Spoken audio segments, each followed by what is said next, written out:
Así inicia Es Noticia, Noticia en Profundidad. Qué placer estar con ustedes. Soy Tatiana Pérez y les saludo desde nuestra sede central en Caracas, en Venezuela. A partir de este momento, en la próxima hora, tenemos 3 temas que son noticia. Como siempre, lunes a viernes tenemos el análisis de coyuntura presentado primero en titulares. En Noticia Brasil, desde que era congresista, el presidente Jair Bolsonaro ya dejaba bien clara su visión sobre los pueblos indígenas. ¿Qué significan esas palabras hoy? ¿Cuál es la responsabilidad del propio jefe de Estado sobre las zonas protegidas del Amazonas envueltas ahora en llamas? Vamos a profundizar en ello, vamos a analizarlo. Segundo tema que es noticia, Colombia, un nuevo atentado contra un excombatiente de las FARC y candidato a un cargo de elección local pone en duda la promesa del gobierno del presidente Duque sobre las promesas de protección a la vida. De cara a los comicios del 27 de octubre próximo, tenemos este crudo panorama en clave electoral. Tercer tema que es noticia, el Líbano. Tanto el gobierno como el grupo de resistencia islámica Hezbollah responden a las recientes agresiones de Israel. Aseguran que se trata de una, literalmente, declaración de guerra, los ataques con drones del gobierno sionista. Pero no es solamente contra el Líbano lo que vimos la víspera. ¿Qué busca Israel en una región tan inestable? Vamos a profundizar en ello en Noticia, que así comienza. Bienvenidos, bienvenidas.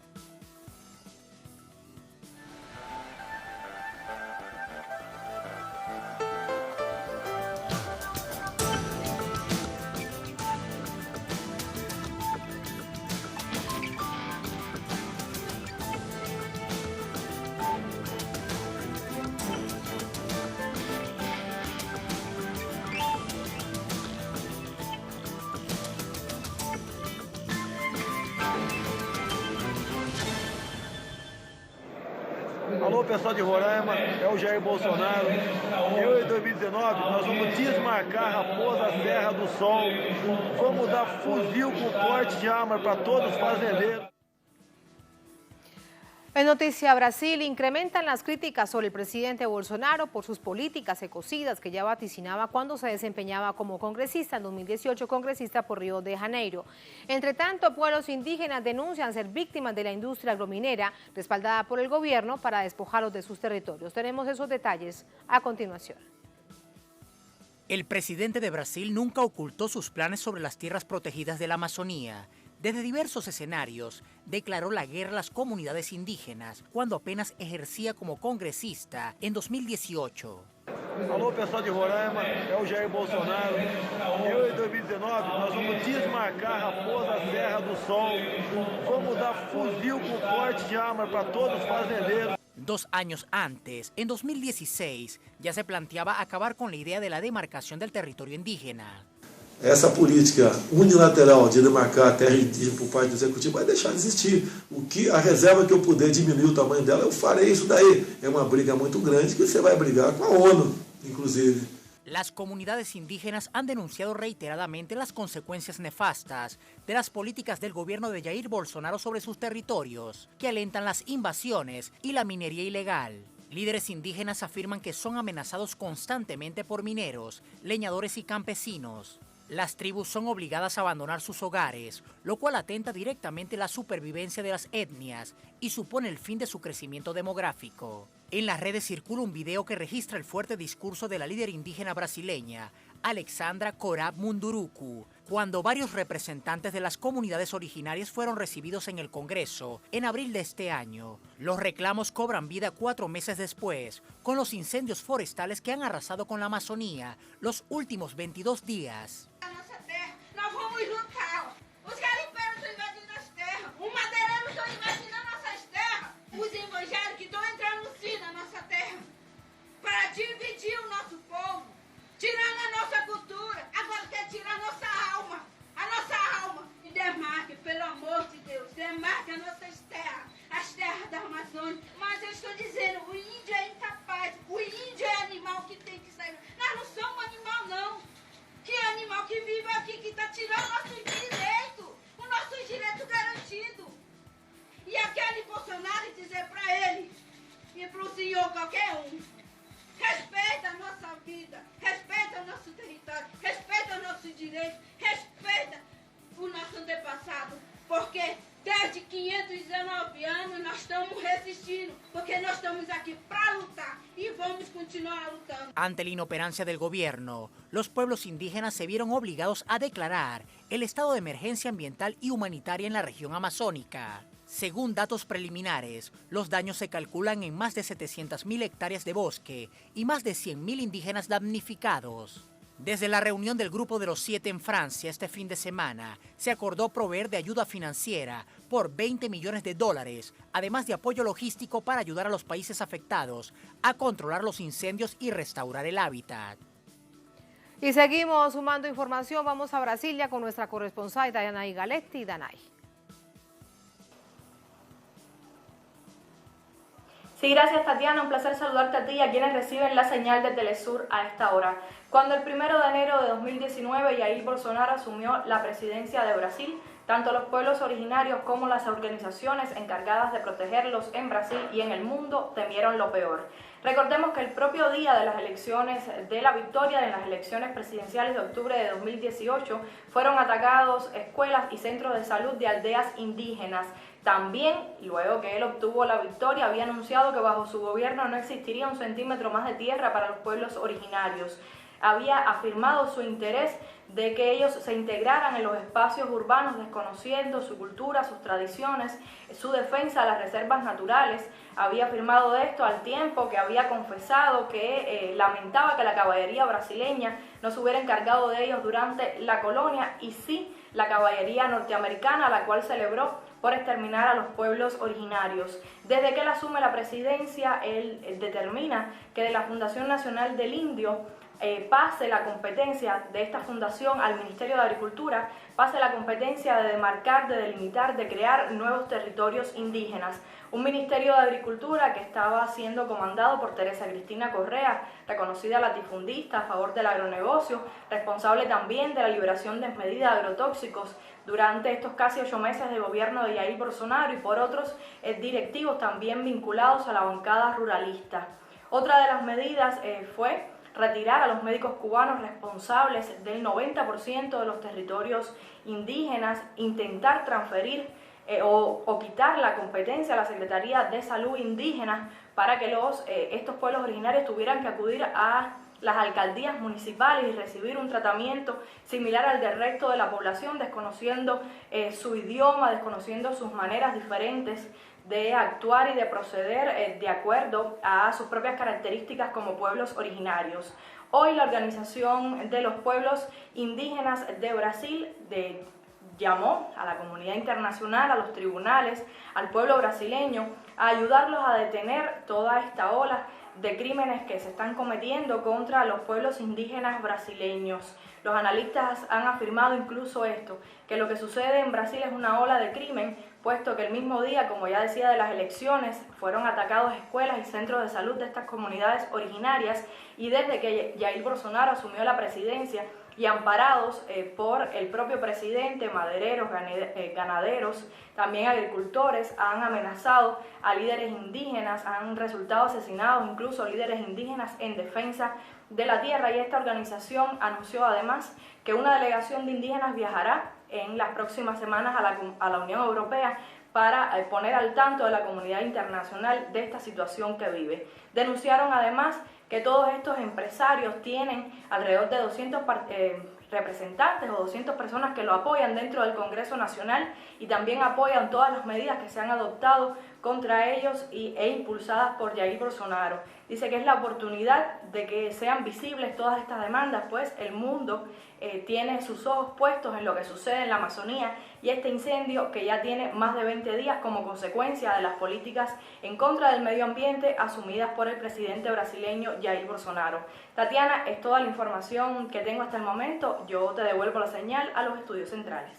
Gracias, Danay. Ahí está la información. Vamos a pasar al análisis. Antes, rápidamente, quiero compartir con ustedes información que tenemos en la mesa porque es parte de lo que ya vamos a profundizar. Miren qué paradójico la postura que toma la Unión Europea y qué pasa en América Latina. Lo tenemos. Venezuela denuncia politización del incendio en la Amazonía. En un comunicado de prensa, el Ministerio de Exteriores de Venezuela condenó este lunes la politización de gobiernos de la región sobre el incendio que se registra en la Amazonía desde hace 22 días, abrimos comillas. Venezuela denuncia la insólita posición de algunos gobiernos de la región amazónica que se dicen parte del Grupo de Lima, al oponerse por razones ideológicas a la convocatoria de una reunión de emergencia de la OTCA ante los incendios en la Amazonía. Debemos actuar, manifiesta el canciller de Venezuela, Jorge Arriaza, quien lamentó que jefes de Estado rechazaran la propuesta del gobierno de Venezuela de convocar a una asamblea de cancilleres ante la Organización del Tratado de Cooperación Amazónica, esta es la OTCA, para evaluar y coordinar decisiones concretas para sofocar las llamas que afectan la Amazonía. A la información que quería compartir con ustedes, nos vamos con el análisis de inmediato para tener el contexto, la radiografía de esta situación tan compleja. Hablamos con Edson Bagnara, miembro del Movimiento de Trabajadores Sin Tierra en Venezuela, agricultor y coordinador. ¿Cómo estás, Edson? Bienvenido. Gracias por acompañarnos. Si te pregunto primero qué es lo que pasa con la situación específica de la demarcación de tierras. Lo hemos escuchado y ahora con mucha más fuerza. La demarcación de las tierras indígenas, que había sido una lucha de carácter histórica, que había avanzado en gobierno de Lula, había avanzado en gobierno de Dilma. ¿Qué pasó después de eso? Nosotros logramos por un largo período, desde la salida del regime militar, mesmo durante el régimen militar, a proteger zonas em Brasil para os indígenas, que protege a cultura, protege os costumes de los indígenas. Nós nunca havíamos visto nos últimos 50 anos uma situação como a de ahorita. Apesar que durante o regime militar se assassinou muito indígena também, pero se determinou, se demarcou terra a los indígenas, se demarcou território, se delimitou território. Cuando hablamos de la demarcación es una zona protegida, se demarca para que sea una zona de carácter indígena donde no pueden entrar ganaderos, terratenientes, monocultivos, etcétera. Ese es el espíritu de la demarcación. Só entra aí com a autorização de la comunidade indígena que está aí. Indígena. E também não pode entrar a transgenia, não pode entrar outros... respeitar a cultura da gente que está aí. Há algumas comunidades dessas que foram generadas e estão cercadas de agronegócio, de ganadeiros e tal, e aí vão sofrendo pressão, pressão econômica, pressão, violência, incluso de assassinato de indígena, vão sofrendo a pressão de los malos costumbres que a gente tem e que vai metendo para dentro, como o alcoolismo.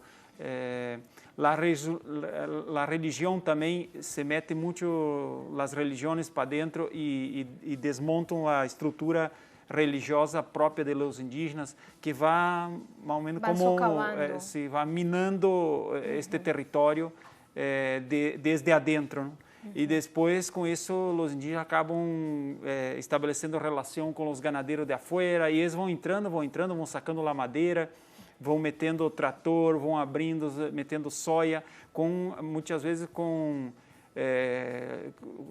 conforme vão desmontando a comunidade indígena, não? Não é que seja com a anuência, ou seja com normal acordo com os indígenas, senão através de uma pressão histórica que vão metendo para dentro e quando vê estão aí. Esto pasó cuando llega el presidente no electo Temer y luego con Bolsonaro isso como é histórico, electo. Esta pressão é histórica. Passa que com o golpe contra Dilma, isso se profundizou aún mais. E agora com Bolsonaro, aún mais, porque Bolsonaro ele é o principal líder nacional, porque é o presidente, não? É a pessoa que aparece conduzindo a nação.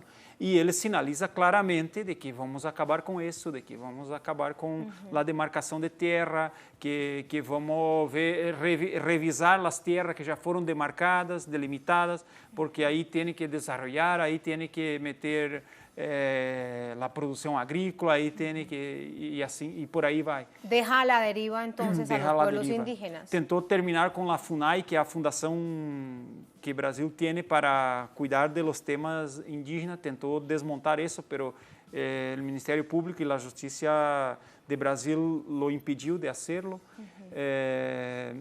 pero lo intentó, pero não se logrou terminar com a FUNAI, pero ele desmontou. Hace pouco ele se demitiu, o chefe do Instituto de Pesquisas Espaciais, que demonstrava para o governo e para a prensa, para todo, os dados sobre desmatamento das comunidades indígenas, mas também de toda a floresta amazônica e tal, as queimadas. E ele demitiu porque ele supostamente estava mentindo, que isso não era verdade e tal. E são sinais que o governo vai dando e que vai deixando, vai empoderando a gente que tem estas ideias malucas de matar índios, de sacar a terra de los indígenas, de tumbar la floresta. Claro, de apoderarse de sus territorios. ¿Y qué pasa con la justicia, Edson? ¿Por qué no actúa? ¿Por qué no opera? Por lo mismo, porque hay un ejecutivo que envía estas razones de haga lo que usted desee. Sí, pasa que nosotros estamos viviendo un momento muy raro en Brasil. Yo soy como 20 años que estoy en movimientos sociales y tal. En mi período no había visto algo semejante, nem antes de Lula, nem com Fernando Henrique Cardoso, que nosotros hacíamos oposição, obviamente, pero nem aí se via tanta... Estamos vivendo uma situação rara. A justiça brasileira está como que conivente, como que callada com tudo isso. Se chamou ahorita com o tema do incêndio na floresta amazônica. O incêndio foi provocado por chamado, uma convocatória de los terratenientes brasileiros, el Dia del Fuego. Isso está comprovado, tem grupo de WhatsApp por onde eles se articulavam. Isso tudo está provado e a justiça não faz nada, não se move, não sei como que estamos numa anestesia, neutralizada. ¿Cuándo fue ese Día del Fuego? Los incendios comenzaron hace 22 días, es lo que se tiene cuando ya se hacen evidentes. Foi el fuego inicia com el Día del Fuego. El Día del Fuego foi o dia que se prendeu fogo na floresta. ¿Y qué es lo que querían hacer con el Día del Fuego?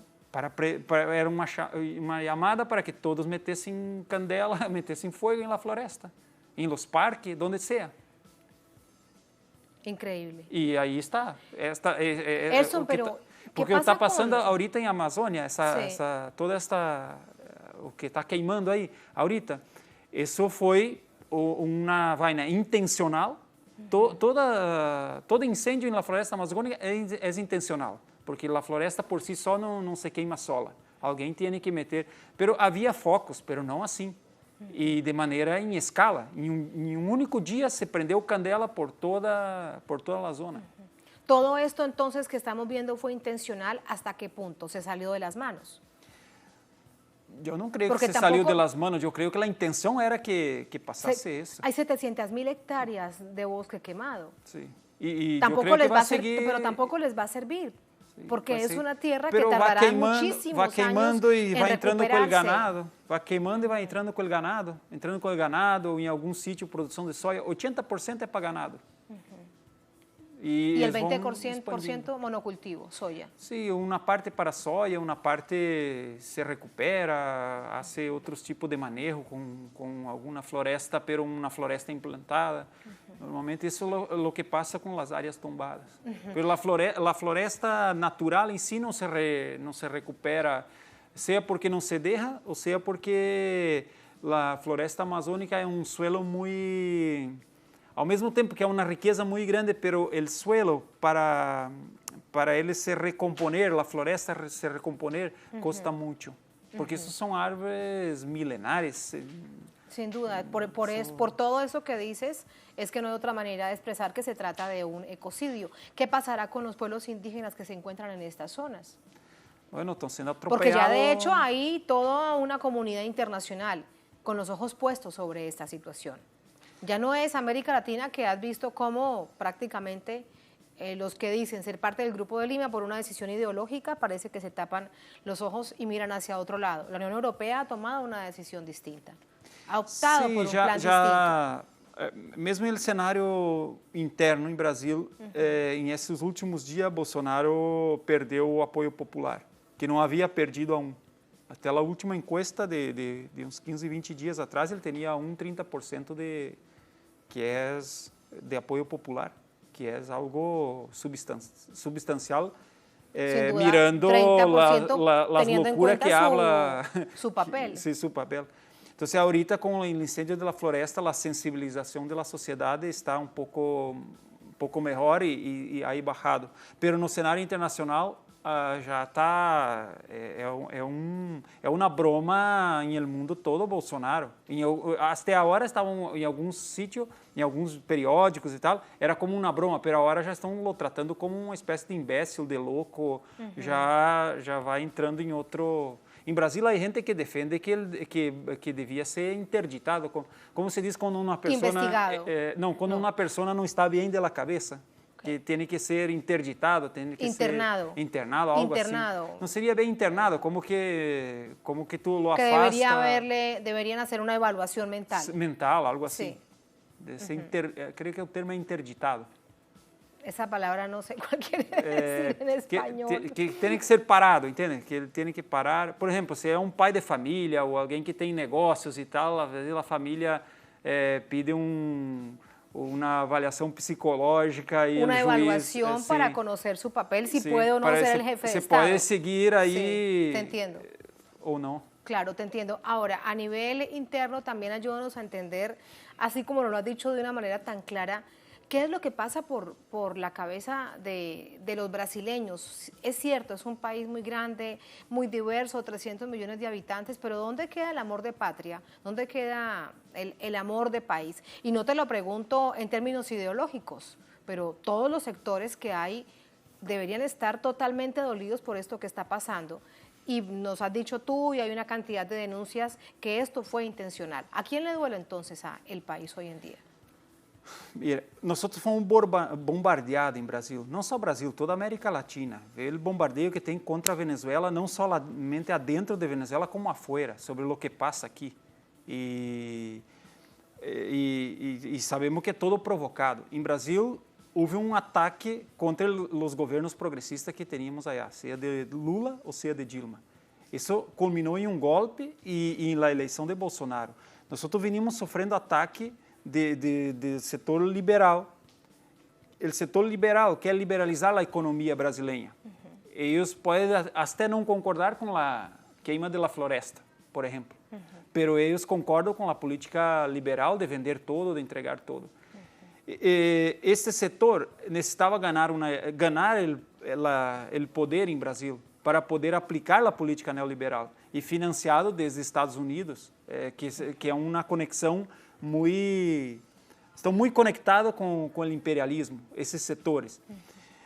Esta mentira, este bombardeio ideológico que foi feito sobre a população brasileira, aún não se aclarou, aún está como encobertada por los meios de comunicação. A esquerda intenta, pero está difícil romper o cerco, ¿no? El cerco. Entonces, la población de manera general está como que creyendo en una cosa. Ahora, lo que parece es que ya ve Bolsonaro como alguien que no tiene condición de gobernar, pero aún no se posiciona contra el liberalismo, se posiciona contra, nem sequer contra Bolsonaro, senão contra o comportamento de Bolsonaro. E nem sequer contra o governo, senão contra o comportamento do presidente. Então, aún não há uma... No contra el modelo que ha generado, por ejemplo, esta tragedia que precisamente tenemos aquí en estas imágenes, que es algo tan doloroso ver cómo se quema y cómo arde la Amazonía, que pasa de Brasil a todas las otras zonas fronterizas. Ahora, algo también que es importante para detallar. Con relación a la misma situación que tiene Brasil, Mercosur y la Unión Europea, ya pareciese que si realmente toma en serio la Unión Europea, particularmente Francia y Alemania, la postura sobre Mercosur, pues se quebraría. Esa es una alarma que está allí. ¿Al gobierno tampoco le importa, al gobierno de Brasil? Tampoco le importa porque el gobierno de Brasil está alineado con Estados Unidos. Tanto que ele foi a Europa e saiu de allá divulgando que havia hecho um acordo e que ia retomar Mercosul, União Europeia e tal, todo. Quando chegou ao Brasil, no dia seguinte já estava dizendo outra coisa, que não, que ia ter que ver e tal, e tal, e tal. que não era bem assim. Então, porque provavelmente Estados Unidos, alguém dos Estados Unidos, diz, mira, esse acordo com a União Europeia não interessa aos Estados Unidos da maneira que vocês estão fazendo.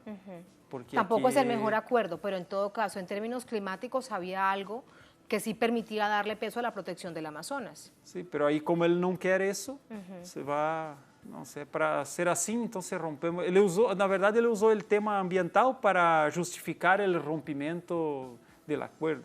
Então, mas bem, a Europa vai dizer assim, não vamos fazer acordo com o Mercosul porque está se queimando a floresta, pero de verdade, quizá é o que Bolsonaro imagina que é o melhor, que é não fazer o acordo, porque ao final o acordo é com os Estados Unidos.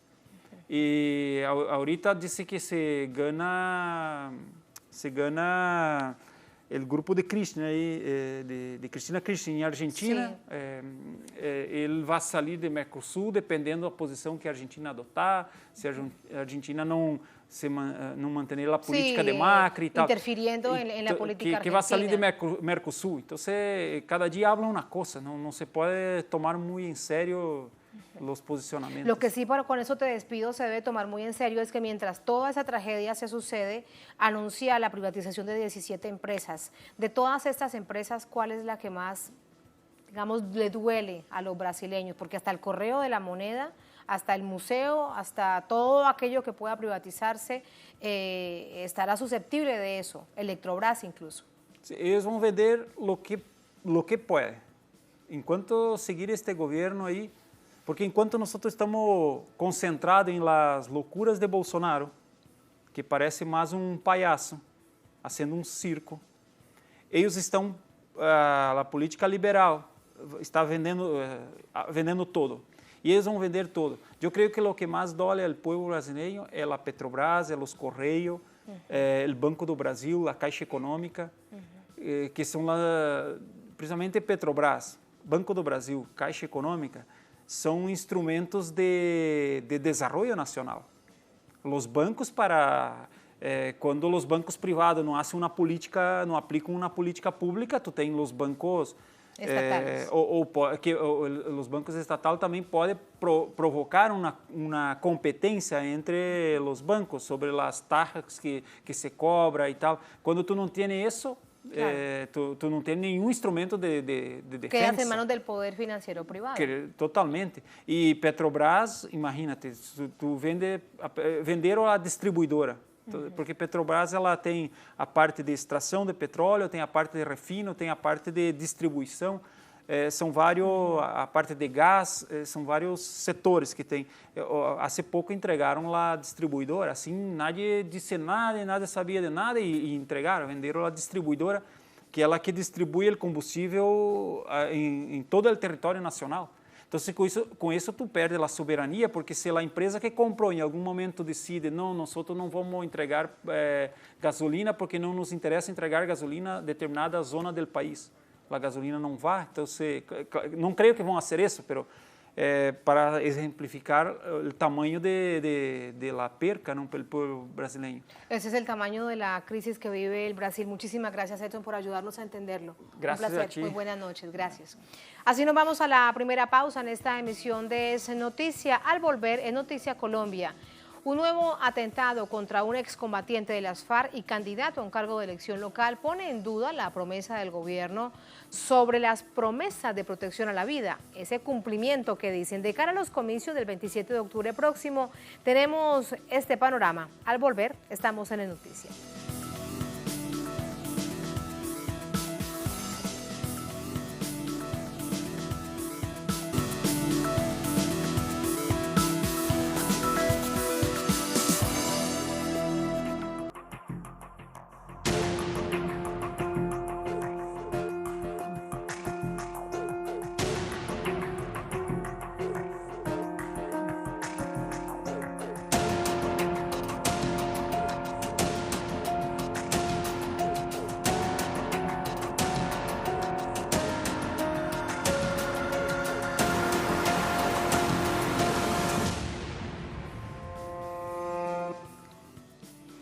En Noticia Colombia, no cesan las amenazas, asesinatos, persecución contra excombatientes de las FARC.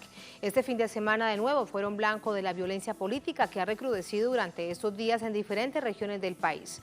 La mayoría de los hechos se dan en un contexto de un proceso electoral que definirá el nuevo mapa político local. Tenemos detalles a continuación. El dirigente colombiano Rubén Zamora, candidato a la Asamblea Departamental del Norte de Santander por el partido FARC, fue víctima de un atentado tras ser interceptado por hombres armados en el municipio de Convención. El partido denunció que tras estos hechos se evidencia la falta de garantías y de seguridad en los territorios, al tiempo que exigió a la Fiscalía General de la Nación investigar cuanto antes lo ocurrido. La violencia política recrudece de cara a los comicios regionales el próximo 27 de octubre. Un grupo claramente vulnerable son los excombatientes de la FARC. Datos oficiales revelan que 140 de ellos han sido asesinados desde 2016 hasta la fecha. En la víspera electoral, la FARC tiene previsto presentar a los candidatos para 17 alcaldías, 18 para las asambleas departamentales, 249 a consejos municipales y 25 a juntas administradoras locales. A las exigencias de los líderes y víctimas del conflicto se elevan las de organizaciones sociales por el incumplimiento del acuerdo de paz por parte del gobierno nacional. Más acerca de esta situación con nuestro corresponsal en Bogotá, José Manuel Jiménez. José, buenas noches, adelante. Tatiana, televidentes, buenas noches. Efectivamente, el asedio, la amenaza, los atentados contra los dirigentes de las FARC continúa en diferentes zonas del país, como sucedió este fin de semana en norte de Santander, contra Emiro del Carmen Ropero, quien fuera excomandante del Frente 33 de las FARC, y su nombre de pila o de guerra fue Rubén Zamora. Esa acción también deja entrever la difícil situación de hacer política en las diferentes regiones del país por parte de la Fuerza Alternativa Revolucionaria del Común. En los últimos días, Emiro del Carmen había sido partícipe de una acción o de un acto de reconciliación en la ciudad de Cúcuta con el señor Jorge Iván Laverde, más conocido como el Iguano, excomandante paramilitar de esta zona del país. Con esta acción se presentaba o se podía dilucidar que iba a haber una tranquilidad en esta región a nivel político, teniendo en cuenta la cercanía de las elecciones, pero todo lo contrario están demostrando las cifras en la actualidad. Según un reciente informe de Indepaz, desde la firma del acuerdo de paz noviembre de 2016 a la fecha, han sido asesinados en Colombia cerca de 140 excombatientes en proceso de reincorporación, y también han sido asesinados 36 familiares de estos excombatientes en diferentes departamentos del país. Departamentos como Nariño, Caquetá, Putumayo, Arauca y Chocó. La situación del liderazgo social, del liderazgo comunitario, del liderazgo político también por parte de las FARC se complica cada día más porque no hay las suficientes garantías por parte del gobierno y de las diferentes entidades del Estado para garantizar ese ejercicio político por la cual se desvincularon de la guerra las FARC y sus comandantes, y hoy vemos claro ese panorama con el atentado que se le ha hecho a Emiro del Carmen Ropero. También cabe resaltar que el día de hoy diferentes partidos políticos han firmado un pacto por la cultura y la no violencia durante las elecciones que se vienen para octubre 27, donde se escogerán candidatos a las asambleas departamentales, a alcaldes y otros cargos de elección popular. Pero las cifras no son alentadoras por el momento, y según organizaciones sociales y de investigación, estas cifras podrían ser mucho más altas cada vez que se acerca el día de las elecciones regionales en Colombia, Tatiana. Gracias, José, por entregarnos este reporte. Este es el balance, lo analizamos de inmediato con Sandra Ramírez. Ella es senadora del partido Fuerza Alternativa Revolucionaria del Común, partido FARC. Ella es vocera de la bancada del Senado. Senadora, ¿cómo está? Buenas noches. Buenas noches, Tatiana. Mi saludo muy especial y gracias por permitirme participar en tu programa.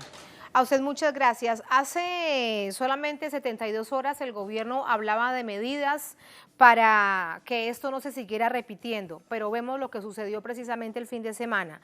Mecanismos adicionales de acompañamiento, protección de sedes políticas, seguridad a votantes, seminarios de seguridad, una robusta campaña contra la estigmatización. Esto lo decía el consejero presidencial para la estabilización y la consolidación, Emilio Archila. ¿Qué de todo esto perciben ustedes que comienza realmente a ponerse en práctica para que realmente puedan ustedes percibir que van a trabajar en medio de una campaña con ciertas medidas de seguridad? Tatiana, mira, desafortunadamente tenemos hechos dolorosos como el caso del compañero Rubén Zamora y también con los compañeros en el Meta, 2 compañeros que estaban en una brigada, salieron y también fueron asediados por una moto que incluso les obligaron a botar sus móviles que fueron decomisados, pero esta campaña, estas garantías que ofrece el gobierno, esperamos que se materialicen en realidad. Es parte del acuerdo, es parte de las garantías que nosotros a diario exigimos, sobre todo garantías de vida para la participación en política y en estas elecciones que son tan importantes. Hoy precisamente se firmó un pacto en la Casa de Nariño, un pacto de cultura por la no violencia en esta campaña electoral y esperamos que estas buenas obras que dice el gobierno se lleven a la práctica y se cumplan.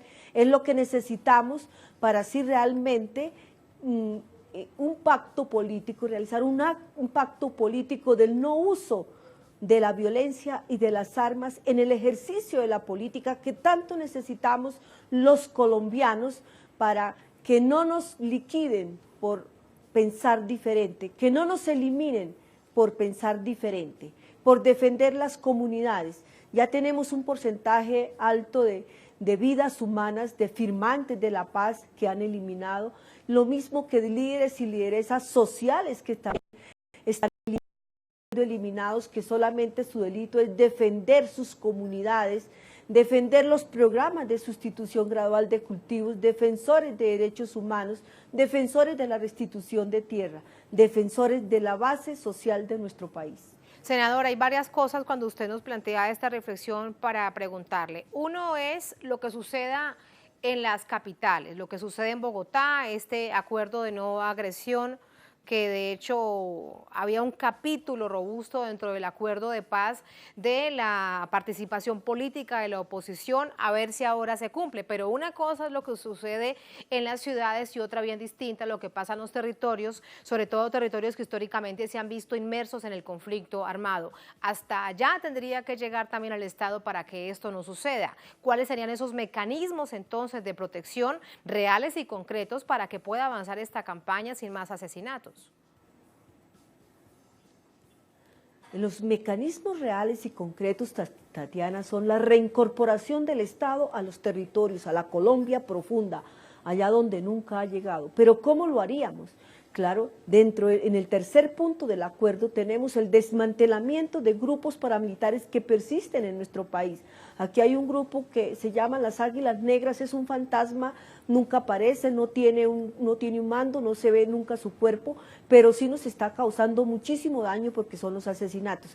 ¿Qué necesitamos? Que el Estado urgentemente realice en los territorios el desmantelamiento de estos grupos y seguridad integral para los territorios. Esa seguridad integral es exactamente llegar a los territorios con asistencia técnica, con salud, con educación, con carreteras. Y también, por supuesto, que necesitamos la seguridad, pero la seguridad tiene que ser diferente a lo que estamos viendo en este momento, que es más pie de fuerza en las regiones. Y en esas regiones donde tenemos más pie de fuerza es exactamente donde tenemos más violaciones a los derechos humanos. Necesitamos sí que el Estado llegue, pero integralmente. Eso es algo que resulta fundamental. Ahora, con respecto a quién los está asesinando, usted nos hacía referencia de las Águilas Negras, son un fantasma, aparecen por allí, el gobierno no habla de nuevos grupos paramilitares o nuevas formas de grupos paramilitares, sino de las bandas criminales. Hablamos de ellos y ¿quién más? ¿Quién está matando a los excombatientes y a los líderes sociales en las regiones?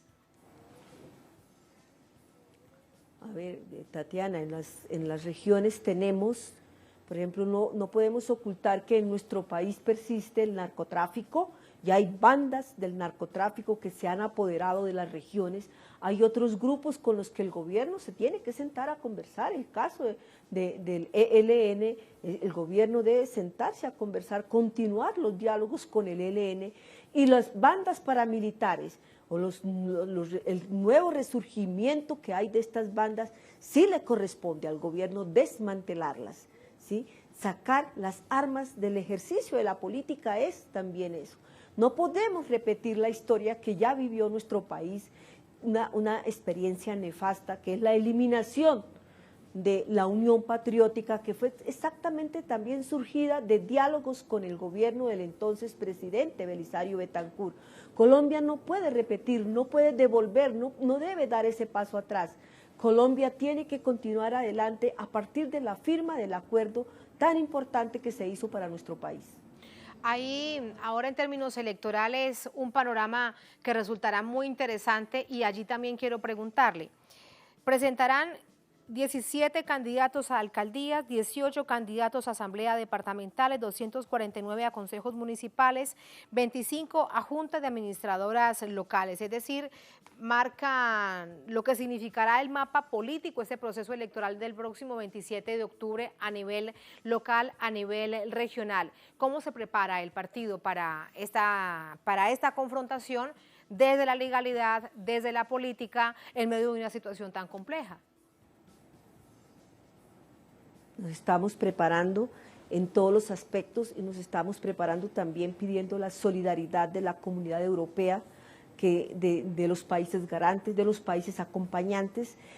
Su solidaridad en este momento es muy importante para proteger y dar garantías de verdad a nuestra participación en política.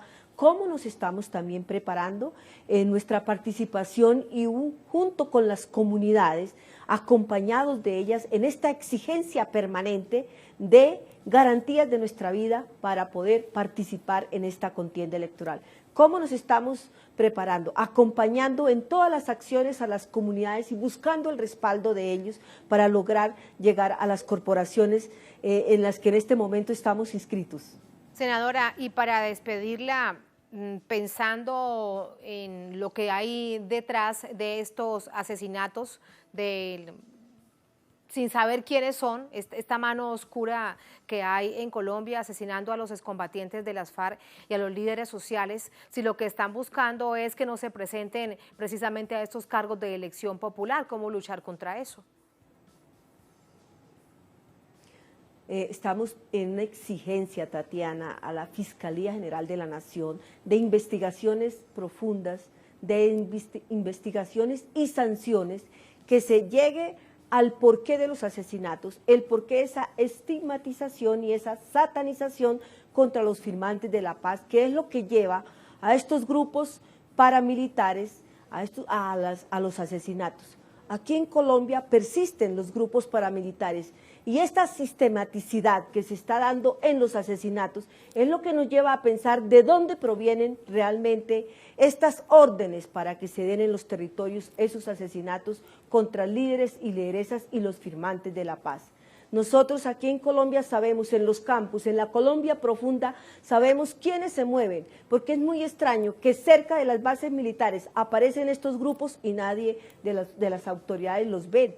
Sí los ven los campesinos y sí los ven las comunidades, pero sorprendentemente es que las autoridades nunca saben y nunca ven estos grupos que aparecen y desaparecen y sí cometen estos asesinatos contra nuestros firmantes de la paz, con nosotros y también con los líderes y lideresas de nuestro país. Como bien ya tenemos tantos ejemplos de esa misma situación. Y los llamados grupos disidentes de las FARC, senadora, ¿qué peso tienen ahora en este nivel de violencia y, como dice Naciones Unidas, en los nuevos conflictos que se han ido generando en regiones en Colombia? Mira, los grupos disidentes de las FARC no son la gran cantidad. Nosotros, cuando hicimos la dejación de armas, lo hicimos aproximadamente y que llegamos además a las zonas de ubicación, 13.000 combatientes.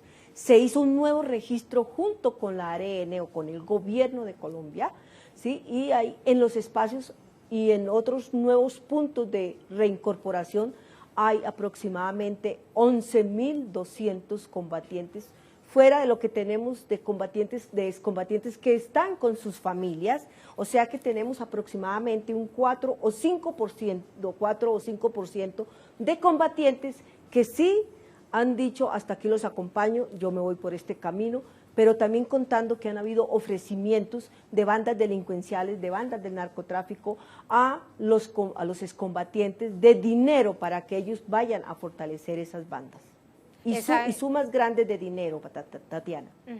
Eso está directamente vinculado con narcotráfico, pensaríamos. Cuando nos hablas de las grandes sumas de dinero que se están... Con bandas de paramilitares. Sí, claro, en la nueva reconfiguración de los conflictos es lo que está sucediendo. Sí, te entiendo. Gracias, senadora. Muy buenas noches. Hay una nueva reconfiguración. Sí. Dígame. Gracias, Tatiana. A ti un abrazo. Muchísimas gracias. Así nos vamos a la segunda, última pausa en esta emisión de Es Noticia. Al volver, en Noticia el Líbano. Tanto el gobierno como el grupo de resistencia islámica, hablamos de Hezbollah, responden a las recientes agresiones de Israel. Aseguran que se trata de una declaración de guerra, los ataques con drones del gobierno sionista, pero no fue solo contra el Líbano. ¿Qué busca Israel entonces en esta región que ya de hecho es inestable? Vamos a analizarlo al volver. Estamos en Es Noticia.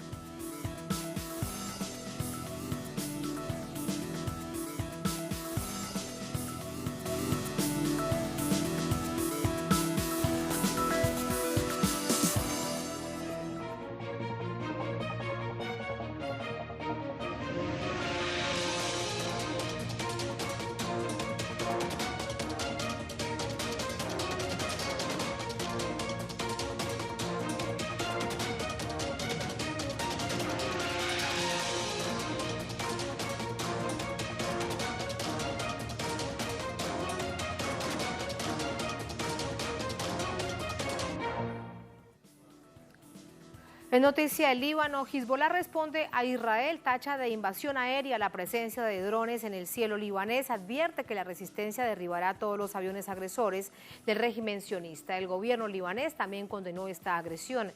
Ambos prometieron defender su país ante las reiteradas violaciones y amenazas a su soberanía nacional por parte de Israel. La víspera, 2 drones israelíes cayeron en Dayet, zona ubicada en el sur de Beirut, la capital. Uno de los aviones no tripulados estalló frente al centro de prensa de Hezbollah sin causar víctimas mortales. Otro fue capturado por las fuerzas de la resistencia libanesa. El incidente se produjo horas después de que la defensa aérea de Siria interceptara varios misiles israelíes en el cielo de Damasco, la capital siria.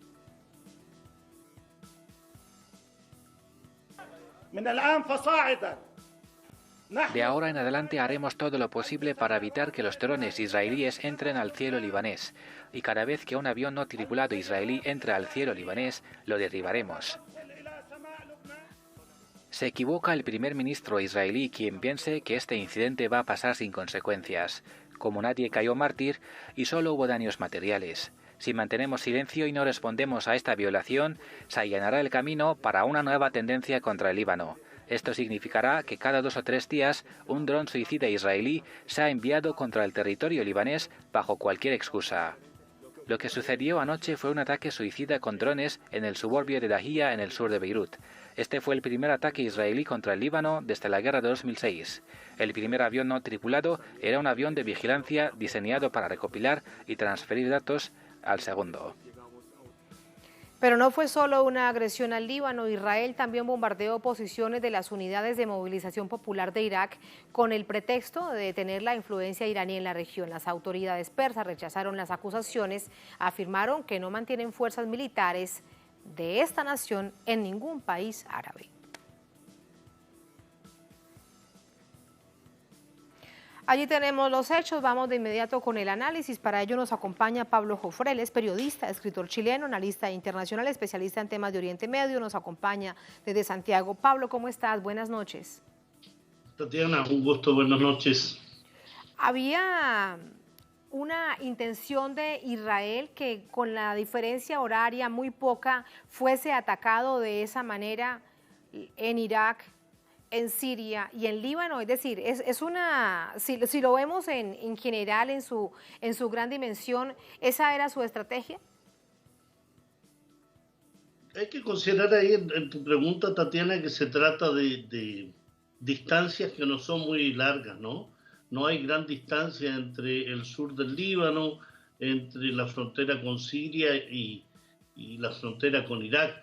Por tanto, lo que está generando Israel son ataques simultáneos, son ataques a distintos objetivos, pero dentro de un marco general y de una estrategia muy definida: desestabilizar, generar una situación de inestabilidad en la zona, atacando no solo a las fuerzas sirias, no solo atacando a los asesores iraníes en Siria, sino también atacando a las fuerzas de al-Hayat al-Shabi en Irak, que también están ligadas al eje de la resistencia, como también atacar a las fuerzas del movimiento de resistencia islámica del Líbano, que es Hezbollah. Hay una estrategia común en distintos territorios, en distintas geografías, pero con objetivos comunes.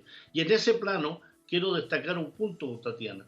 Cuando se habla de ataque al Líbano, estamos hablando de la profundidad del territorio libanés. No estamos hablando en la frontera entre la Palestina ocupada por Israel y del territorio libanés. Estamos hablando de un territorio que se adentra en la profundidad del Líbano. Estamos hablando de la capital libanesa, estamos hablando del Valle del Bekaa, en el límite con Siria. Es decir, se ha violado aquí la soberanía libanesa, la soberanía iraquí y la soberanía siria en cientos de kilómetros. Y eso sin duda genera el reclamo, la indignación, la denuncia y las recomendaciones de Sayed Hassan Nasrallah, el líder de Hezbollah, respecto a que esto no puede quedar impune. Es imaginarse lo siguiente: ¿qué pasaría en el plano internacional, en los medios de información occidentales, si el Líbano, si Siria o Irak definen atacar Tel Aviv? Y para eso cruzar cientos de kilómetros y atacar el aeropuerto Ben Gurión o atacar asentamientos militares israelíes. ¿Por qué esta impunidad con Israel? ¿Por qué se genera esta situación en que Israel ataca con drones, con aviones, con artillería, con medios militares a su alcance, y simplemente el mundo calla, y lo que estamos observando es una agresión a soberanías de países que tienen esta soberanía claramente identificada, atacar a fuerzas militares, poniendo en peligro aún más la frágil estabilidad que esa región pueda ofrecer dentro de un panorama de inestabilidad?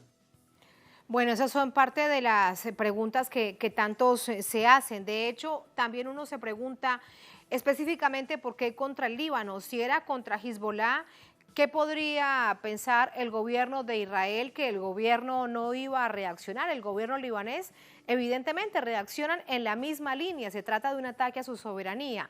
¿Qué es entonces lo que están buscando? Que el Líbano, no Hezbollah, sino el gobierno libanés responda tal vez de una manera similar. ¿Están buscando una confrontación mayor? Creo que está buscando que responda Hezbollah. Y en ese plano entonces generar una división al interior del gobierno libanés que creo que no se consigue y no se ha conseguido, porque ese gobierno de unidad nacional, a pesar de las diferencias que podamos observar entre Saad Hariri, que es el primer ministro, y el movimiento Hezbollah, que es parte del gobierno nacional presidido por Michel Aoun, está muy firme respecto a la defensa de la soberanía del Líbano. Y en ese plano Israel ha equivocado el camino, ha querido generar una división entre las fuerzas de Hezbollah y las fuerzas del ejército libanés y el gobierno, y lo que se ha encontrado es una voz común, tanto de Hariri, de Michel Aoun, como también de Sayed Hassan Nasrallah. Por tanto, aquí esta estrategia de tratar de dividir, de tratar de atacar a las fuerzas de Hezbollah para ver si éstas responden de inmediato, se ha encontrado con la oposición del conjunto del gobierno libanés, lo que habla muy bien respecto a las capacidades de interlocución de Hezbollah con el resto del gobierno de unidad nacional. Entonces, creo que aquí la estrategia central de Israel no solo va dirigida a desunir al gobierno del Líbano, sino que a generar una respuesta que le permita entonces intensificar una acción militar no solo contra el sur del Líbano, sino también aprovechar de atacar a las fuerzas asesoras iraníes, atacar al Hayat al-Shabi, que son las fuerzas de Irak ligadas al eje de la resistencia, y lógicamente seguir atacando al gobierno de Siria. Me queda algo por preguntarte. El gobierno libanés dice que elevará esta denuncia ante el Consejo de Seguridad de Naciones Unidas. Hay que preguntarlo, es un escenario a nivel internacional, un escenario mundial, ahí son los temas que se discuten. ¿Qué poder esperar de esto? Lo tiene que hacer porque es una formalidad.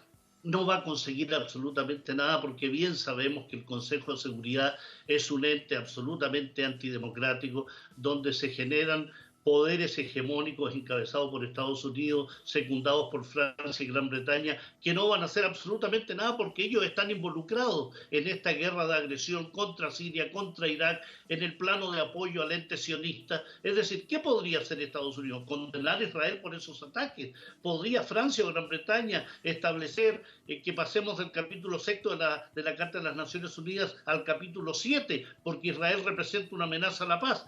Es tiempo perdido. Hay que hacerlo, pero es tiempo perdido. Creo yo, Tatiana, que en este sentido Sayed Hassan Nasrallah ha sido muy claro al respecto y creo que es el camino a seguir con la entidad sionista. Hay que darle un duro golpe a Israel, un golpe que entienda por la fuerza que no puede seguir violando la soberanía del Líbano, de Siria, ni de Irak, ni amenazando al pueblo palestino, ni ocupándolo, ni colonizando. La única manera que entiende el sionismo es con la fuerza, como se vio el año 2006 en la guerra de junio, cuando fue derrotado precisamente por Hezbollah. No hay otra manera de hacer entender al sionismo sino a través de misiles, de claras relaciones de fuerza, de claras advertencias respecto a no aceptar ni un milímetro más de acción de la soberanía, ni del Líbano, ni de Siria, ni de Irak.